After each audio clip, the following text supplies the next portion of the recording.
అందరికీ నమస్కారం. మేడాకృష్ణ మీద జరిగిన దాడి అత్యంత హేయకరం. అయితే యాజమాన్యం ఈ విషయాలని పట్టించుకోకుండా ఒక వివక్షాపూరితంగా మేడాకృష్ణకి సంబంధం లేకుండా వార్తని టెలికాస్ట్ చేశారు. టెలికాస్ట్ చేసిన యాజమాన్యాన్ని ఏమంటలేదు పోలీసులు కానీ రాజకీయ నాయకులు కానీ. తర్వాత కంప్లైంట్ ఇచ్చిన వ్యక్తి ఒక రాజకీయ ప్రోద్బలంతో కంప్లైంట్ ఇచ్చాడు ఒక గిరిజన వ్యక్తి మీద, అది స్టేట్ బ్యూరో చీఫ్గా ఉన్న మేడాకృష్ణ గారి మీద. ఇది ఏ విధంగా తీసుకోవాలి?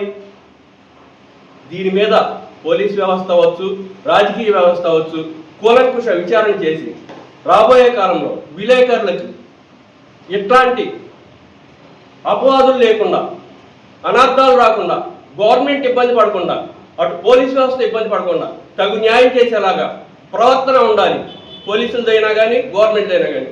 ఇది మా అభిప్రాయం, విలేకరులందరి అభిప్రాయం. Thank you.